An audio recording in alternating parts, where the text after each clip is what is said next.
News Update.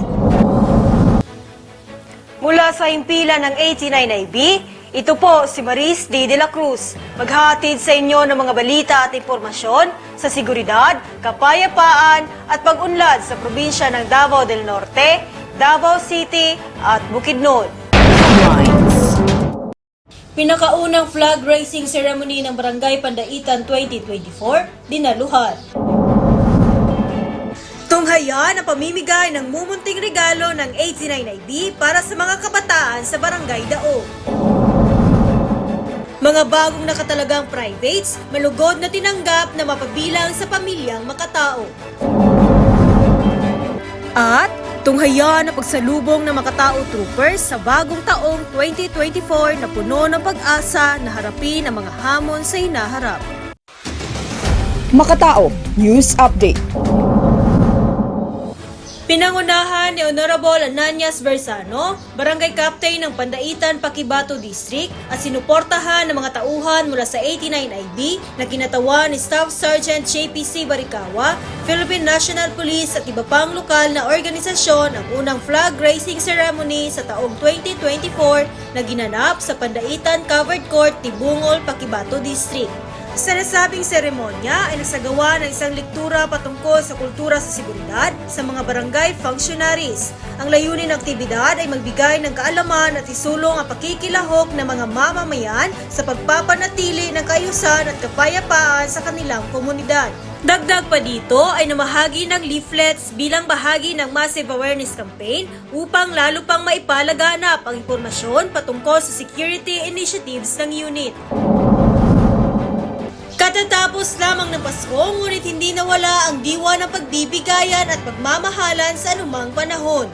Gaya na lamang sa ginanap ng food feeding activity noong ika-5 nitong buwan sa Barangay Dao, San Fernando, Bukidnon. Kasama sina Dato Butoy Akain, Sitio Lupon Leader at Kagawat Luisito Manabat ay nagbahagi ng arroz caldo, mga candy at tsokolate sa higit kumulang 50 mga bata sa Barangay Kawayan. Baka sa kanilang mga mukha ang tuwa at galak ng pagtanggap ng mga pagkain habang nagpapasalamat sa mga kasunduluhan. Ang layunin ng aktibidad na ito ay upang bisitahin at suportahan ng mga kabataang IP sa mumunting gawa ng kabutihan sa pamamagitan ng food feeding activity na matugunan ang pangangailangan ng mga bata sa naturang araw. Patuloy na maglulunsad ng ganitong klase aktibidad ang unit na magbibigay serbisyo sa mga kabataang IP at sa kanilang buong komunidad na higit na nangangailangan bilang pagsasabuhay ng pagiging isang makatao na sundalo ng bayan.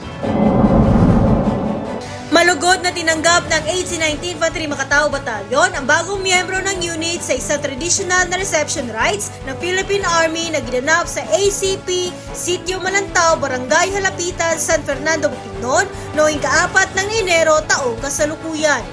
Ang aktibidad ay nagsisilbing pagtanggap ng unit upang masubok ang kanilang disiplina, tibay at asal mula sa pisikal at mental na pagsasanay na kanilang pinagdaanan sa kanilang basic military training mula sa pagiging sibilyan hanggang sa mga bagong lahi na sundalo ng bansa.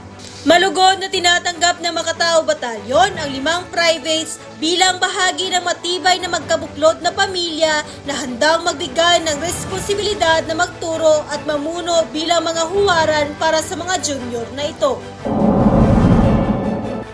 Bagong taon, bagong pag-asa. Isang taon na naman ang lumipas. Isang taong puno ng misteryo ng buhay.